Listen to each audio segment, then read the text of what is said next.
तो मेरे महाबालकों, कल हम लोग फ्रांस क्रांति का एक हिस्सा देखे थे। उसमें कुछ चीज़ें बाकी थी जो मैं आपको बता रहा हूँ, उस तरह से आप उसको थोड़ा सा देख लीजिएगा। आप सबके पास किताब तो अपनी होगी उसमें करना ये आपको है, जो बातें बता रहा हूँ उसको आप अपने इसको नोटिंग कर लीजिएगा, देख लीजिए किन चीज़ों को फोकस करना है। अब यहाँ से जरा सुनते जाइए। पहली बात आपको याद रखना है कि फ्रांस क्रांति कब हुई थी। आप सब देख सकते हो किताब में आपके 1789 14 जुलाई को स्टार्ट होते हैं। दूसरी बात, वहाँ का किंग कौन, ठीक, लुइस 16। फिर या वहाँ की क्वीन कौन, तो मैरी एंटोनियट जो थी वो कहाँ से थी, ऑस्ट्रिया से। इस चीज़ को देखना है। फिर इसके बाद मैं बताया था आपको कि जब फ्रांस क्रांति शुरू हो रही है तो उससे पहले स्टेट जनरल वहाँ पर हुआ करता था, जिसमें कभी भी कोई कर में बढ़ोतरी अगर हो तो उसको लेकर लोगों की राय ली जाती थी। उससे ज़्यादातर तादाद किसकी थी, चर्च की थी या फिर जो है नोबिलिटी की थी, यानी कुलीन वर्ग की थी। और जो साधारण लोग थे, जो आम लोग थे, आम जनमानस थे, इसमें बहुत ज़्यादा भागीदारी नहीं थी। तो इसीलिए इसका विरोध हुआ था जब उन्होंने कर बढ़ाया। तो एक बात यह रखना है कि इसको स्टेट जनरल कहते थे, बाद में इसी को नेशनल असेंबली कहा जाएगा, ठीक है। तो ये जो स्टेट जनरल था, इसकी मीटिंग के बाद आप बताइए, जो बताया था मैंने कल कि वो क्या क्रम रही, वहाँ से निकल के उठ के लोग बगावत कर दिए, चले गए। जो टेरिस लॉन था उसमें जाके लोग इकट्ठे हो गए, वहाँ के बाद से फिर आगे मामला बढ़ा होगा, वो एक अलग पूरा हुआ, उसको आपको ध्यान रखना है।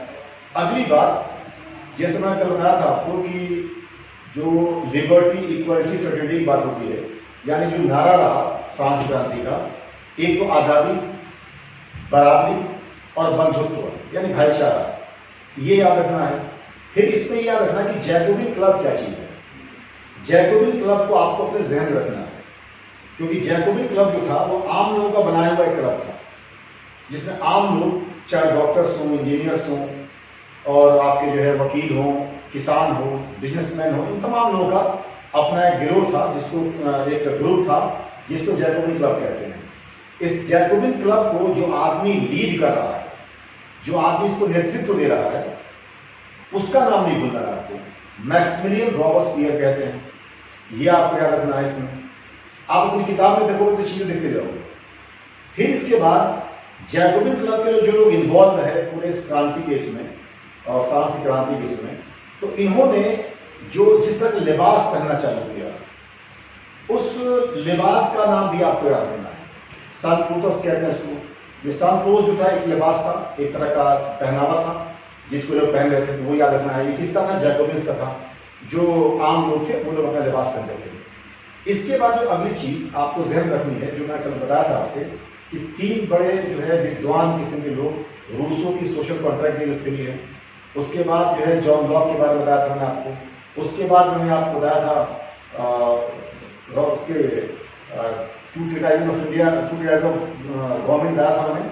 और फिर जो है मॉन्टेस्क्यू के बारे में बताया था आपसे कि मॉन्टेस्क्यू की किताब द स्पिरिट ऑफ लॉज, इसको जो है आप जरूर ध्यान रखिएगा। इन किताबों का बड़ा जो है जोर रहा है इस, और बहुत इंपॉर्टेंट रोल प्ले किया लोगों ने। एक बात और याद रखना है हम लोगों को कि फ्रांस की क्रांति में एक बहुत बड़ा रोल प्रिंट कल्चर का है, यानी मुद्रण की जो संस्कृति है।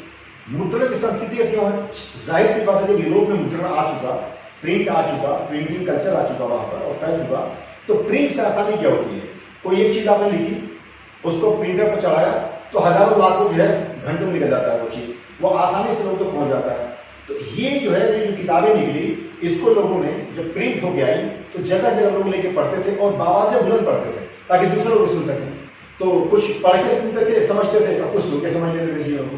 तो इन तीनों किताबों का बड़ा कंट्रीब्यूशन रहा है आपके फ्रांस क्रांति में।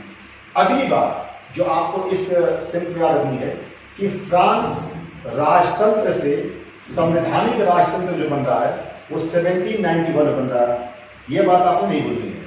1791 जब नेशनल असेंबली ने एक नया संविधान पास कर दिया वहां पर, तो वहां पर जो है 1791 में फ्रांस संवैधानिक राजतंत्र बन गया। कल मैं बता चुका हूं क्या चीज है संवैधानिक राजतंत्र। उसके बाद संवैधानिक राजतंत्र बनने के बाद एक साल गुजरा और एक दो साल तक संवैधानिक राजतंत्र रहा, लेकिन 1792-93 के बीच में जो राजा थे लुई 16 वो वहाँ से निकल के भागना चाहे ऑस्ट्रिया, चूंकि उनका ससुराल ऑस्ट्रिया में था, तो उन्होंने ये सोचा कि ऑस्ट्रिया चल के वहाँ से अपनी ताकत लें और आके फिर हमला करके फ्रांस को अपने कब्जे में ले लें और यहाँ के फुटले राजा बन जाए पूरी तरह से। आप सब जानते हो जिसकी ताकत छिन जाती है तो कोशिश पूरी करता है कि हमारी ताकत दोबारा हमको मिल जाए। यही चीज़ वहाँ पर लुई 16 भी कर रहे हैं, जो उन्होंने कोशिश की, लेकिन अब उनकी किस्मत ही खराब थी। वो निकले बेचारे फ्रांस से निकल के बिल्कुल ऑस्ट्रिया के बॉर्डर तक तकरीबन पहुँच चुके थे वो, उसी दरमियान वो पकड़ लिए गए, पकड़ के लाए गए, उन पर मुकदमा चला और देशद्रोह के मुकदमे के अंदर उनको जो है मार दिया गया। और इनके मारने के बाद 1793 में आके फ्रांस संवैधानिक राजतंत्र से गणतंत्र बन जाता है, ये बात याद रखना है। लेकिन गणतंत्र बनने के बाद यहां से चालू होता है आतंक का राज। अब ये आतंक का राज जो है आपको बिल्कुल याद रखना है, ये किसी भी तरीके से भूलना नहीं है। क्यों नहीं भूलना है? क्योंकि आतंक के राज में जो 1793-94 चल रहा है, इसमें मैक्सिमिलियन रॉबस्पियर ने अपने जितने राजनीतिक प्रतिद्वंदी थे या जिन लोगों ने भी राजनीतिक तौर पर इसके खिलाफ आवाज उठाने की कोशिश की, उन सबको इसने जो है क्लीन कर दिया, उनकी हत्या करा दी। अब जाहिर सी बात है, एक को, दो को, तीन को, सबको मारता गया वो। तो जब ये चीज उसने शुरू की और मारने का तरीका क्या बनाया? गुलिटाइन। कल मैं बता चुका हूं आपको कि डॉक्टर गुलिटाइन थे जिन्होंने एक मैकेनिज्म तैयार किया था और जिसको कि गुलिटाइन सिस्टम कहते हैं, गुलिटाइन पद्धति। ये क्या था? एक टेबल था, उसको लेटा के और हैंड क्लिफ कर लेते थे, पैर बांध देते थे और सर पर एक धार चीज आती थी और कट को अलग कर देते थे। तो इस वजह से उसको जो उन्होंने चूंकि डिवाइस किया था, उन्होंने बनाया था इस तरीके को, गला काटने के तरीके को, उसको गुलिटाइन कहा गया। तो मैक्सिमिलियन रॉबस्पियर ने अपने ज्यादातर प्रतिद्वंदियों को गुलिटाइन कर दिया। अब ये गुलिटाइन करने से एक का हुआ, दो का जब होता गया तो जो लोग बचे कुछ उन्होंने कहा भाई ये तो सबको मारता ही जा रहा है, आप समझ सकते हो इस चीज को, तो क्यों ना सब मिलकर इसको निपटा दें। तो अल्टीमेटली यही हुआ, सब ने मिलके और फिर अल्टीमेटली 1794 में मैक्सिमिलियन रॉबस्पियर को ही मार दिया। तो यहां से आतंक का राज को खत्म हो गया। अब यहाँ की बात क्या करना, तो यहाँ बात जो सबसे इंपॉर्टेंट थी अभी वो ये कि आतंक का राज कब से कब तक चला? 1793-94। कौन आदमी था चलाने वाला, कौन आदमी था जिससे आतंक का राज जुड़ा हुआ है? तो वो आदमी है मैक्सिमिलियन रॉबस्पियर। अब हम लोग जो बात किए थे कल क्रांति की, तो हर क्रांति में कुछ न कुछ गाने, कुछ न कुछ गीत गाए जाते हैं जो लोग जोश दिलाने के लिए, लोगों में जज्बा पैदा करने के लिए। तो आप सब जानते हो उस टाइम पर जो है वो मर्सेल्स गाए गए, लोग झूम झूम के गा रहे थे, चल रहे थे। तो मर्सेल्स में आपको जो याद रखना, आपकी किताबें आप देख सकते हो, जो याद रखना है वो ये कि इसका लिखने वाला शख्स जो है रॉजर डी है, उसका नाम याद रखना है आपको कि इसको लिखा किसने? रॉजर डी ने लिखा, ठीक है। 1794 के बाद एक डायरेक्टरेट क्या चीज होता है? एक जैसे शुरा टाइप की चीज, 2, 4, 5 लोग 6 लोग मिलकर जो है हुकूमत चलाने का तरीका बनाया। तो ये डायरेक्टरेट का सिस्टम चला जो लेके लोग जो है सरकारें चलाते रहे। लेकिन हमने कल ही आपको बताया था कि इस क्रांति से जो तब्दीलियां आई, जो बदलाव आए, उन बदलावों से आम लोगों के जनजीवन पर, आम मानस के जनजीवन में खुशहाली आने के बजाय और ज्यादा बदहाली आती गई। उनके यहाँ जो है उनकी जिंदगी अच्छी होने के बजाय और बदतर होती गई। तो लोगों ने ये सोचा कि भाई जब ये इनसे कोई फायदा है ही नहीं है, तो क्यों ना हम वही पहले वाली चीज को अपना लें जिसमें हम सुकून से थे, इससे तो वैसे बेहतर ही थे। इस चक्कर में नेपोलियन बोनापार्ट को लोगों ने 1804 में अपना वो बना लिया, क्या बोलते हैं उसको, राजा मान लिया। और वो राजा बनने के बाद उसने काफी काम भी किए, जाहिर सी बात है, उसने बहुत सारे काम किए। नेपोलियन बोनापार्ट ने बराबरी की कोशिश किया, उसने यूनिफॉर्म टैक्स की बात की उसने, लेकिन अल्टीमेटली 1815 में जाके वो आदमी वाटरलू में डिफीट खा जाता है, हार जाता है। उसको जो यूरोप की दूसरी शक्तियां थी, इंग्लैंड वगैरह सब मिलके उसको हरा देते हैं। तो इस हार के बाद फ्रांस का ये चैप्टर जो था तकरीबन खत्म होने का जाता है, क्योंकि उसके हारने के बाद अब जो दूसरी शक्तियां थी उन्होंने अपने मुताबिक वहां के ऊपर से खड़ा करने की कोशिश की। बॉर्बन डायनेस्टी जो थी, अच्छा एक बात और धीरे जो भूल रहा था मैं, वो यहाँ पर वही याद आ गया कि लुई 16 जो था वो बॉर्बन डायनेस्टी से था, बॉर्बन वंश से था। जिस राजवंश से उसका संबंध है उसको कहते हैं बोरबन। जैसे मान लीजिए अगर आप कहेंगे कि बाबर किस राजवंश से संबंध रखता है, कि बाबर मुगल है, ठीक है, अकबर मुगल है, तो वैसे ही वो बोरबन था। तो ये भी चीज याद रखनी है। अच्छा, फिर जब फ्रांस क्रांति का यहाँ पर जब ये पूरा एपिसोड आप देखोगे अपने किताब में भी देख सकते हो, जो मैंने बताया, तो इतना भी अगर आप ध्यान रखोगे काफ़ी आपके लिए हैंडी हो जाएगा। एक बात और कि फ्रांस की क्रांति का हमारे कंट्री में किन लोगों पर इम्पैक्ट हुआ, असर हुआ, तो इसमें आपको एक बात याद रखनी है कि फ्रांस की जो क्रांति रही, फ्रांस की क्रांति में हमारे देश में सबसे ज्यादा जो प्रभाव लिया, एक तो टीपू सुल्तान ने लिया, उन पर रहा, और टीपू सुल्तान के बाद राजा राम मोहन रॉय के साथ, ये दो लोग जो है बहुत प्रभावित हुए फ्रांस की क्रांति से। टीपू सुल्तान के बारे में बड़ी खास बात यह है कि दो तीन चीजें आप सुनेंगे तो आपको समझ जाएंगे। एक बात तो ये कि जैसे कि फ्रांस की क्रांति में एक चीज निकल के आई कि नागरिकता, कि लोग यहाँ के नागरिक हैं, सिटीजन, तो टीपू ने भी अपने आप को नागरिक टीपू कहा। इसी फ्रांस की क्रांति के इन्फ्लुएंस में आके, इसके असर में आके, इससे प्रभावित होके उसने अपने आप को नागरिक कहा। दूसरी अहम बात कि जिस तरह से फ्रांस ने इंग्लैंड यूएस को यानी अमेरिका को जो दिया था स्टैच्यू ऑफ लिबर्टी गिफ्ट किया था, सब जानते हो बहुत मशहूर है स्टैच्यू ऑफ लिबर्टी, उसी तरह से टीपू सुल्तान ने वहां से एक पौधा मंगाया और उसको मंगाकर अपने कैपिटल, अपने राजधानी सेरिंगापट्टनम में लगवाया और उसका नाम रखा उसने लिबर्टी ट्री, आज़ादी का पौधा। ये आज़ादी का पौधा लगाने का मकसद ये था कि हम जो ब्रिटिशर्स के खिलाफ लड़ रहे हैं, हम उनके खिलाफ लड़ते रहेंगे। तो तीसरी बात, टीपू सुल्तान चूंकि वहां पर जैकोबिन क्लब जो था वो आम लोगों का क्लब था, टीपू ने भी अपने आप को जैकोबिन क्लब में इनरोल्ड कराया, उसका अपने आप को हिस्सा बनाया। तो ये कुछ चीजें ऐसी हैं जो ये दिखाती हैं कि टीपू सुल्तान फ्रांस की क्रांति से कितना प्रभावित रहा।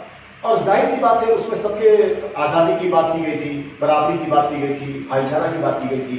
तो इन्हीं चीज़ों ने आगे चल के राजा राम मोहन रॉय को भी जो है बहुत प्रभावित किया और उन्होंने इन बुनियादों पर आगे की अपने जो है लाहे अमल तैयार किया। लोगों में इन चीज़ों को लेके कि भाई तो सब बराबर है, किसी के साथ बड़ा छोटा बड़ा मामला नहीं होना चाहिए। अब वो कहाँ तक वो कामयाब हुए एक अलग एक डिबेट का इशू है, लेकिन हमारे और आपके एतबार से फ्रांस क्रांति में इन चीज़ों पर ही आपको फोकस करना है। अगर इतनी चीज़ों पर फोकस कर जाओगे तो आप फ्रांस की क्रांति में जो भी सवाल पूछा जाएगा उसमें आप इंशाल्लाह फंसोगे नहीं, जो आपके लेवल पे पूछा जाना है। अब जो अगले चैप्टर के बारे में बात करेंगे, जो आपके 9th क्लास की एक चैप्टर है, वो हिटलर के बारे में है। हिटलर और नाजीवाद।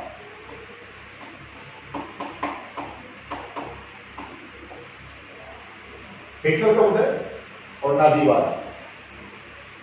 मैं आज कुछ चीजें बता देता हूं ताकि इसको आप अपने किताबों में देख लो और फिर मैं कल इसमें जो है आपको चीज बता दूंगा, इसे याद क्या करना वो चीज सुन लो आपको।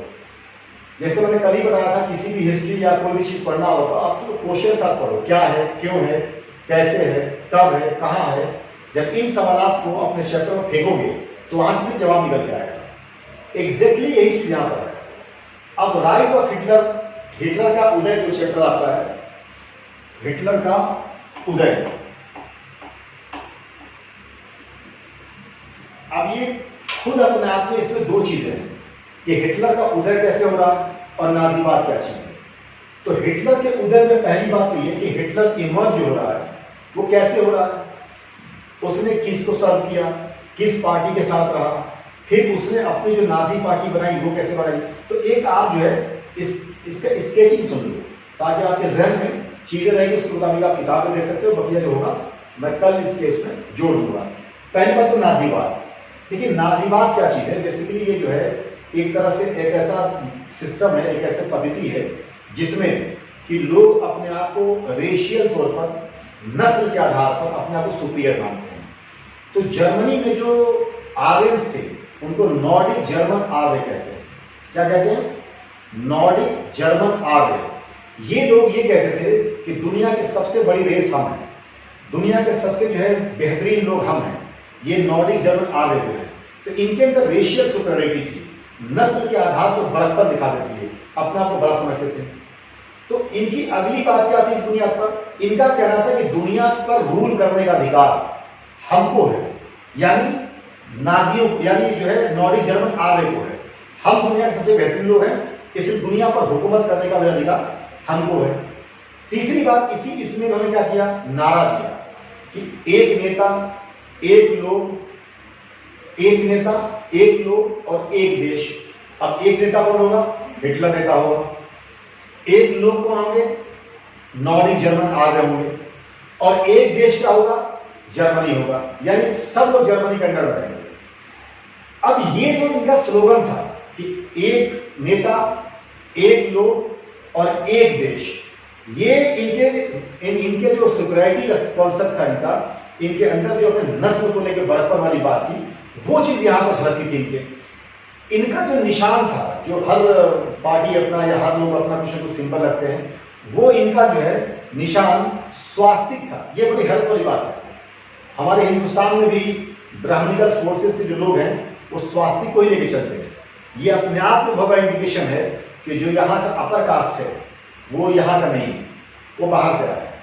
क्योंकि ये चीज जर्मनी में यूज हो रही है और रिसर्चर्स बताते हैं ये कि आर्यंस माइग्रेट हो गया है सेंट्रल एशिया से। तो ये नाजियों का भी यही सिंबल था, यानी स्वास्तिक। तो इसको ध्यान में रखना है। फिर नाजियों का एक और कॉन्सेप्ट क्या था कि ये लोग डेमोक्रेसी में, जिसको हम लोग लोकतंत्र कहते हैं, जिसको हम लोग प्रजातंत्र कहते हैं, इसमें विश्वास करते थे। इनका मानना था कि लोकतंत्र जो है या प्रजातंत्र ये गधों की सरकार है। क्योंकि 10 गधे मिलकर एक गधे को घोड़ा कहते तो घोड़ा हो जाएगा, एक घोड़ा खड़ा है घोड़ा बड़ा कहता है तो मतलब नहीं। तो ये कॉन्सेप्ट इनका नाजी का रहा। आपको याद कर रखना है नाजीवाद के बारे में 3-4 चीज। नाजीवाद है क्या चीज? पहली बात, ये नस्ल के आधार पर अपने आप को सबसे बड़ा मानते थे। दूसरी बात इनका ये कहना था कि सिर्फ हम ही लोग हैं जिसको यह अधिकार है पूरे दुनिया को रूल करने का। इस बुनियाद पर उन्होंने किया क्या? स्लोगन दिया, नारा दिया कि एक लोग, एक नेता, एक लोग, एक देश। तो नेता जाहिर सी हिटलर साहब होंगे और लोग जो ये आर्यंस थे जिनको नॉर्जियर बना रहे कहते हैं, इन्हीं के पास सत्ता रहेगी, पास ताकत रहेगी। और देश एक जर्मनी, यानी जर्मन के अंडर तमाम दुनिया रहेगी। ये इनका अपना ख्वाब था और अपना नारा भी था, अपना मिशन भी था। और अगली बात इसी में कि ये लोग जो है प्रजातंत्र में या लोकतंत्र में विश्वास दे देते थे। इस तरह से आपको अपनी किताब में देखना चाहिए। दूसरी बात, जहां तक हिटलर का ताल्लुक है, देखिए हिटलर के बारे में तो बहुत कंट्रोवर्शियल मामला है, लेकिन कुछ चीजें आप याद रखिएगा कि आजकल कुछ लोग जो है हिटलर से कुछ लोगों को कंपेयर कर देते हैं, सब बेवकूफी की बातें हैं। हिटलर बहुत अलग चीज है। हिटलर अलग चीज इसलिए कि हिटलर ने सिर्फ 6 सालों में जर्मनी को जमीन से उठा के आसमान में खड़ा कर दिया था। सिर्फ 6 सालों में। 1933 में जब वो अपने आप में फुल फ्लेज बन के आ रहा है चांसलर और उसका डिक्टेटर बन जाता है, तो 1939 पहुंचते पहुंचते पूरे यूरोप की सबसे बड़ी ताकत जो बन के उभरी, उस ताकत का नाम जर्मनी था। ये बात हमेशा रखिएगा। अब हिटलर के साथ क्या मामला रहा, कैसे निकल के आएंगे, इसके बारे में थोड़ा सा आउट स्केचिंग देख लीजिए, अपने किताब में थोड़ा देखिएगा, ताकि कल जब बताऊंगा तो आपको ज्यादा बेहतर समझ में आता है। हिटलर साहब फर्स्ट वर्ल्ड वॉर में लड़े थे। ये बड़ी कमाल की बात है। एज अ सोल्जर, सिपाही बेसिस से ये एडोल्फ हिटलर लड़ा। लड़ने के बाद ये जख्मी भी हुआ और बहुत बुरी तरह जख्मी हुआ, मौत के करीब पहुंच गया था। लेकिन जाको रात साइयां मार सके ना कोई, बच गया किसी तरह से। अब बचने के बाद इसने एक छोटी सी पार्टी में अपने आप को पहले इंक्लूड किया, सोशलिस्ट पार्टी की उसने मेंबर बनाई। लेकिन इस आदमी से एक चीज सीखने का बहुत इंपॉर्टेंट। यह आदमी कहता है, इसकी एक जो ऑटोबायोग्राफी है जिसको हम आत्मकथा कहते हैं, उसमें जो इंग्लिश ट्रांसलेशन है उसमें कहता है ये कि a revolution can not be brought by written word but oratory itself. यानी क्रांति जो है लिख के नहीं लाई सकती है, क्रांति जब भी आएगी वो बोल के आएगी, बोलने से आएगी। तो इसकी किताब है मीन कैम्प, जो इसकी अपनी खुद की आत्मकथा है, अपना सवाल हयात है। आप लोगों को ये भी याद रखना है हिटलर का जो है ऑटोबायोग्राफी है, हिटलर की आत्मकथा क्या है, तो मीन कैम्प है, माई स्ट्रगल, मेरा संघर्ष। तो इसमें बहुत कुछ इसका मिलता है कि क्या क्या। फिर एक चीज और बड़ी इंपॉर्टेंट है, कुछ लोग समझते हैं हिटलर साहब ऐसे रहे, हिटलर बहुत पुराने का इंसान था। इसने अपने वक्त में सोशलिज्म को पढ़ा, कम्युनिज्म को पढ़ा, कैपिटलिज्म को पढ़ा, इवन की कई मजाहिब की उसमें स्टडी किया उसने। वियना के लाइब्रेरी में बड़ी मेहनत से, बड़ी कोशिश के बाद अपने आप से मेंबर बना था हिटलर ने। और बनाने के बाद ये वियना में उतना ही काम करता था एज अ लिबरल जितना में इसका जिंदगी चल जाए। 2-3 घंटा काम करके पूरा निकल के आता था, लाइब्रेरी से निकल वहां से किताब उठाता था और अपने घर आता था। वहां आने के बाद अगले दिन निकल जाता था। इसने बहुत स्टडी की, ये समझ चुका था कि ज्यूज जो है इनके लिए खतरा हो सकते हैं, ज्यूज एक सिस्टम के लिए खतरा हो सकते हैं। वो एक अलग चीज है, हम लोग बाद में उस बात करेंगे। तो हिटलर ने फर्स्ट वर्ल्ड वॉर में डिफीट के बाद जो ट्रीटी हुई थी, जिसको वर्साइल की ट्रीटी कहते हैं, जिसको थोपा गया था जर्मनी के ऊपर, उसमें एक बहुत बड़ी अमाउंट उनसे ली गई थी। ये सारे जर्मनी को गरीब कर दिया उन्होंने, इनकी जमीनें छीन ली गई, इनकी चीजें छीन ली गई। तो हिटलर का ये कहना था कि ये जो हुआ है ये बेसिकली वीमर रिपब्लिक की वजह से हुआ है, क्योंकि जर्मनी में जो किंगशिप चली आ रही थी वो 1916-17 में वहां पर लोगों ने उसके खिलाफ बगावत की, उसने एब्डिकेट कर दिया, छोड़ दिया अपनी सत्ता को, तो एक वीमर रिपब्लिक बनी। वीमर रिपब्लिक में ज्यादातर लोग जो थे वो यहूदी समुदाय से थे, और हिटलर ने जो उनको दुश्मन समझा अपना, वो इसलिए समझा कि साहब जब आप पर ट्रीटी की बात चल रही थी तो आपने मुखालफत क्यों नहीं की। तो खैर यहां से हिटलर आता है पॉलिटिकल फ्रेम में। अब उसमें उसी सोशलिस्ट पार्टी से फिर दूसरा एक पार्टी बनता है, फिर अल्टीमेटली 1923 में उस पार्टी का नाम ये, अब जब इसका खुद का होल्ड हो जाता है तो पार्टी का नाम देता है नाजी पार्टी। और नाजी पार्टी के साथ साथ ये बच्चों को ट्रेन करने के लिए एक यूथ पार्टी बनाता है हिटलर। आप सब जानते हो यूथ का बड़ा इंपॉर्टेंस होता है। आज हमारे देश में एक बड़ी परेशानी का कारण ये भी है कि बच्चों को सही गाइडेंस नहीं मिल पा रहा है, बच्चों को सही तरह से ट्रेनिंग नहीं मिल पा रही है, उन्हें सही सिंक में किधर चलना है, कैसे चलना नहीं बताया जा सक रहा। मैं उसकी बात नहीं, जो बच्चे पढ़ रहे हैं, बहुत सारे बच्चे सिर्फ नहीं पढ़ रहे हैं, उनको भी कम से कम इनफॉर्मल तरीके से हम लोग कम्युनिकेट कर सकते हैं चीजों के बारे में, उन्हें कैसे बिहेव करना नहीं करना, क्या चीज पढ़नी क्या छोड़नी है, लेकिन नहीं कर पा रहे हैं। इसी मकसद से इसने बजाते एक पार्टी बनाई जिसका नाम था बच्चों के लिए, यूथ के लिए यूथ पार्टी, ठीक है, नाजी यूथ पार्टी। यहां से लोग चले, लेकिन 1929 में जो इलेक्शन फेस किया उन्होंने, उसमें बहुत बिगड़ हाल है, आप देख सकते हो उसमें अपनी किताब में 2.6 या 2.7% वोट पा पाए। लेकिन उसी 1929 में एक बहुत बड़ी महामंदी आई पूरे देश में, जो सबसे बड़ा शेयर मार्केट है दुनिया का, यूएस का वॉल स्ट्रीट, वो जमीन पर गिर गया। अब उसके गिरने की वजह से जो तमाम की तमाम दुनिया की इकोनॉमीज थी उन पर भी इसका असर पड़ गया। दुनिया की अर्थव्यवस्था एक दूसरे जुड़ी हुई है, आप सब जानते हो, जब से भूमंडलीकरण हुआ, जिसे ग्लोबलाइजेशन कहते हैं, तो हर कंट्री एक दूसरे कंट्री से जुड़ा हुआ है, तो उसका असर पड़ा। तो जो वहां पर जर्मनी में इन्वेस्टमेंट हो रही थी यूएस की तरफ से, वो भी रुक गया। अब वहां पर और गरीबी का मामला हुआ, तो हिटलर की जो पार्टी थी, नाजी पार्टी, इसने नारा दिया कि सिर्फ हिटलर ही है जो इस जर्मनी को और जर्मन के लोगों को इस गुर्बत से निकाल सकता है। इसमें बहुत बड़ा रोल प्ले किया डॉक्टर गोएबल्स नाम के एक शख्स गुजरे हैं, इनके साथ थे, इनकी पार्टी में थे डॉक्टर गोएबल। डॉक्टर गोएबल को जो है प्रोपेगेंडा मिनिस्टर बनाया था इससे अपनी पार्टी का। तो इन लोगों ने मिलकर एक पूरा माहौल बनाया कि साहब यही है जो निकाल सकते हैं। तो ये हुआ भी, और हिटलर जो इलेक्शन फेस करेगा आगे 1931 में, उसमें वो जीत जाता है। और जीतने के बाद 31-32 में जो इलेक्शन नेक्स्ट इलेक्शन होगा, तो ये अब मोर देन 30% वोट लेके हिटलर आएगा। अगर हिटलर वोट लेके आएगा तो इसको जो है चांसलर के तौर पर वहां पर अपॉइंट किया जाएगा। जो हिंडनबर्ग साहब थे वहां के प्रेसिडेंट, वो इनको इनवाइट करेंगे, बीइंग द लार्जेस्ट पार्टी, सबसे बड़ी पार्टी होने के नाते, कि आप चांसलरशिप लीजिए। अब चांसलर समझ लीजिए, आप कंफ्यूजन होइएगा, चांसलर जैसे हमारे यहाँ प्रधानमंत्री होता है वैसे जर्मनी में चांसलर होता है। तो राष्ट्रपति ने इनको इनवाइट किया, राष्ट्रपति का नाम हिंडनबर्ग है, ये बने चांसलर। बनने के बाद इन्होंने जो है वो अपना चालू किया इस आदमी का। सबसे पहले जो है पार्लियामेंट में आग लग गई, इनका कहना सामने लगा दी गई, फायदा तो नहीं मिला था उससे, ठीक है। उसके बाद जो है इन्होंने पार्लियामेंट में आग लगने के बाद उसको फायर डिक्री लेके आए, और फिर सारी शक्तियां अपने हाथ में ले लिया।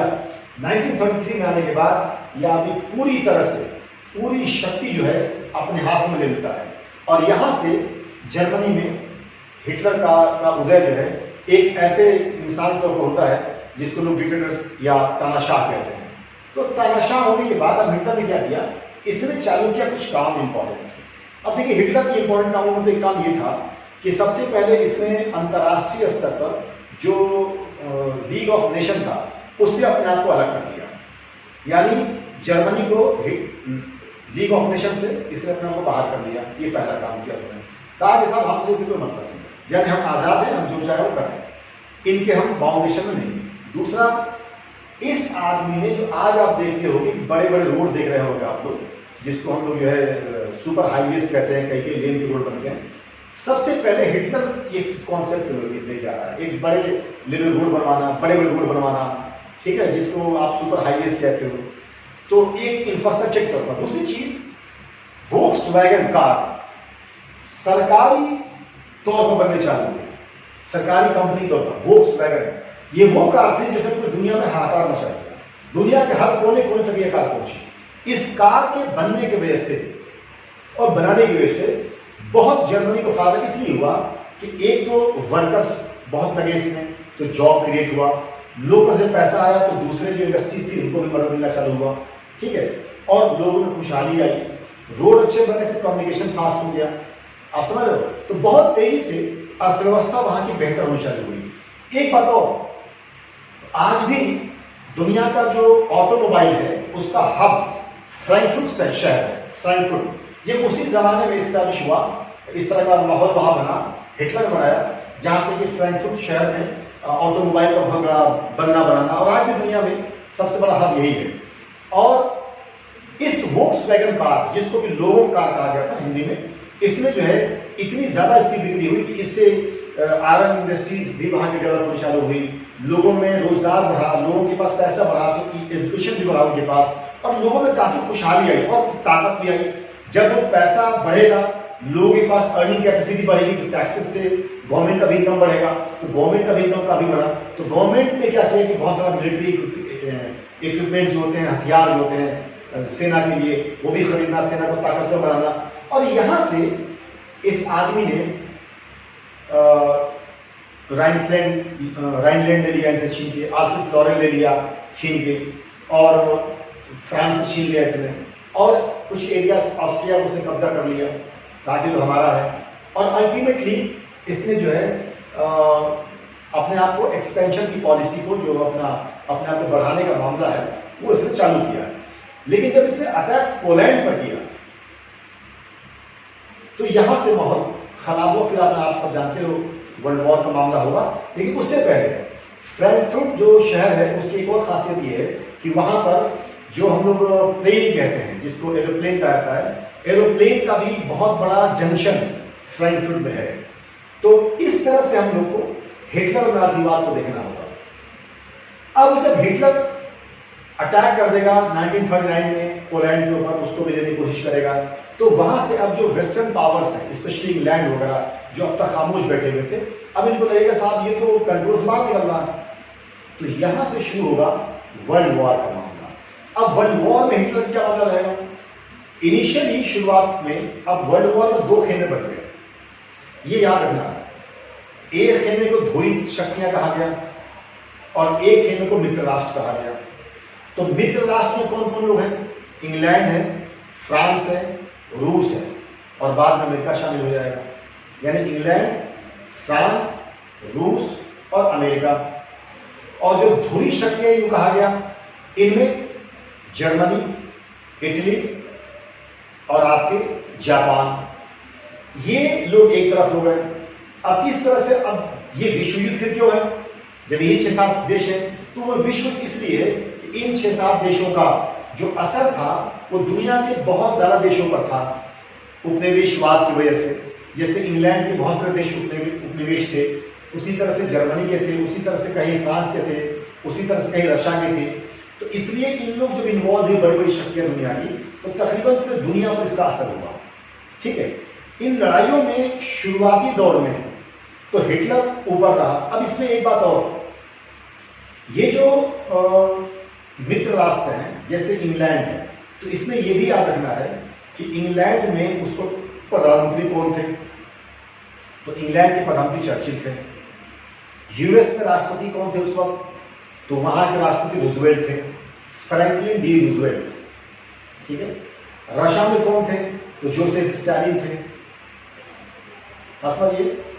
तो इस तरह से अगर फिर हम लोग बात करें अगर ध्रुवीय देशों की, तो जर्मनी में तो एडोल्फ हिटलर, अगर इटली तो मुसोलिनी, अगर जापान की बात करें तो हिरोहितो, ये लोग वहां लीड कर रहे थे।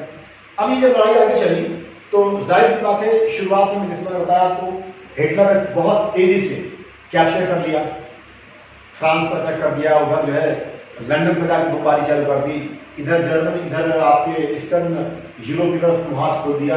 तो साइमल्टेनियसली उसने कई तरफ वो कर दिया। उधर जापान अपने रैंपेज पर आ गया। जापान में जो है पर्ल हार्बर, जो एक नेवल बेस था बहुत बड़ा यूएसए का, उस पर अटैक कर दिया। जापान में इवन की आप सब जानते हो जो हमारे देश के बहुत बड़े नेता सुभाष चंद्र बोस जी जो थे, सुभाष चंद्र बोस जी, उनके नेतृत्व में जो आज़ाद हिंद फौज बना, वो उसमें जापान का भी बड़ा रोल रहा। और फिर वो लेते हुए पूरा ईस्टर्न जो आपके साउथ ईस्ट एशिया से कई देशों से होते हुए निकलते हुए ये लोग हिंदुस्तान तक पहुंच गए थे, जो नॉर्थ ईस्ट का एरिया है। तो ये पूरा जो चल रहा मामला शुरुआती दौर में, ये जो धुरी राज जिनको कहा गया, जिनमें जर्मनी, इटली और जापान शामिल थे, ये लोग अपर हैंड पर रहे। लेकिन जैसे ही जर्मनी की फोर्सेस रशिया में घुसी बहुत अंदर तक, और फिर रशिया में जाने के बाद जब जर्मनी को डिफीट का सामना करना पड़ा, तो इस डिफीट के बाद फिर ये जो धुरी देश थे, इनकी शक्ति क्षीण होती गई और फिर मित्र राष्ट्र ऊपर चढ़ते गए और दूसरे देशों से भी सहयोग लेने की कोशिश की। और इसके बाद ये जो द्वितीय विश्व युद्ध था, इसमें हार जाती है ये लोग, जो धुरी देश के लोग हैं। और अल्टीमेटली जाहिर सी बात है, आपके हिटलर जो था उसको सुसाइड करना पड़ा, खुदकुशी करनी पड़ी उसको अपने बंकर में ही, और जर्मनी पूरी तरह से ये हार गया। जापान के ऊपर इसी जंग में जानते हैं आप लोग कि यूएस ने बहुत बड़ी, मतलब एक तरह से कह सकते हैं कि जुल्म किया था उस वक्त के एतबार से। सबसे बड़ा जुल्म ये अपने आप में ये है कि साहब एटम बम बना के, जबकि बिल्कुल at the verge of submission था जापान जो है हर तरह से तैयार हो चुका था कि हम अपनी वो कर देंगे, अपने आप को सरेंडर कर देंगे, उस सरेंडर को तैयार था। बावजूद उसके 6 अगस्त और 9 अगस्त को उसके नागासाकी और हिरोशिमा और नागासाकी पर 2 बम गिराए गए, जो एटम बम थे, जो परमाणु बम थे। आज तो दुनिया में कहीं नहीं गिरे, वहीं गिराए गए। आज तक बेचारे वहां पर लगड़े हुए अंधे और अपाहिज पैदा होते हैं रेडिएशन की वजह से। तो हिरोशिमा पर जो बम गिराया गया वो 6 अगस्त को गिराया गया। उसका जो कोड नेम था वो लिटिल बॉय, उसका कोड नेम था जो हिरोशिमा पर गिराया गया। और 9 अगस्त को गिराया गया नागासाकी पर, जिसका कोड था फैट मैन, लिटिल बॉय और फैट मैन। ये गिराया गया। जापान तो वैसे भी बिल्कुल सरेंडर करने तैयार था, आत्मसमर्पण करने तैयार था, लेकिन उन्होंने मारा और फिर आत्मसमर्पण कराया। ये लेकिन इंसानियत के खिलाफ एक बहुत बड़ा जुल्म था, इंसानियत पर एक बहुत बड़ा जुल्म था जो यूएस ने किया उस वक्त। बरकत तो इस तरह से आपको हिटलर और नाजीवाद को देखना है। मेरी आपसे ये गुजारिश है, जो हमारे बच्चे सुन रहे हैं, जो खासतौर से हमारे स्टूडेंट रहे यहाँ पर, तो इस चैप्टर को थोड़ा एक निगाह देख लीजिएगा, ताकि मैं इसमें जो इंपॉर्टेंट चीजें होंगी वो और आपको थोड़ा सा डिस्कस करा दूंगा, ताकि आपको थोड़ा और फायदा हो जाएगा।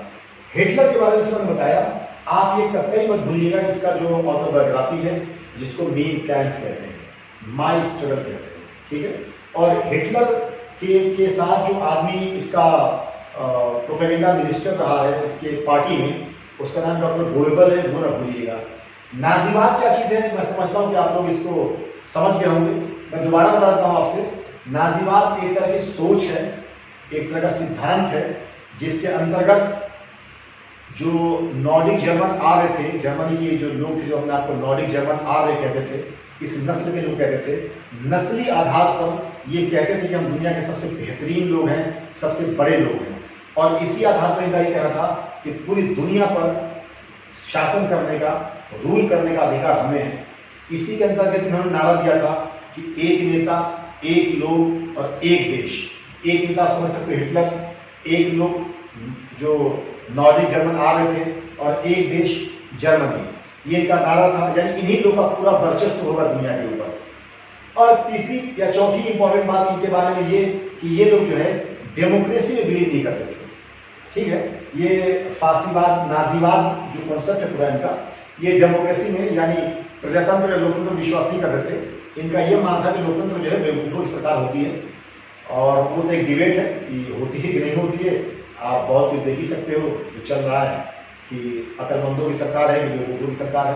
खैर उसको नहीं पढ़ना है, लेकिन ये चीज़ इन लोगों का अपना सोच था, ठीक है।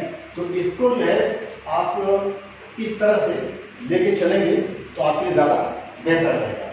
अब इसमें जब हम लोग नाजीवाद की बात, मैं कल जो सेकेंड पार्ट इसका होगा, तो सेकेंड पार्ट में बताऊंगा आपको इसमें कि हिटलर ने किस ईयर में क्या किया, ठीक है।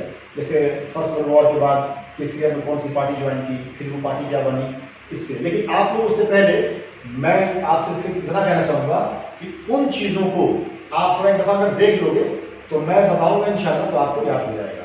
ठीक है, तो ये चैप्टर आपके लिए बहुत आसान हो जाएगा और ये चैप्टर बहुत इंपॉर्टेंट है आपके 11th के इंट्रेंस के एतबार से। अगर हम लोग 11th की बात करें, जो आर्ट्स कॉमर्स का इंट्रेंस होता है, उसके एतबार से ये चैप्टर बहुत ही इंपॉर्टेंट है।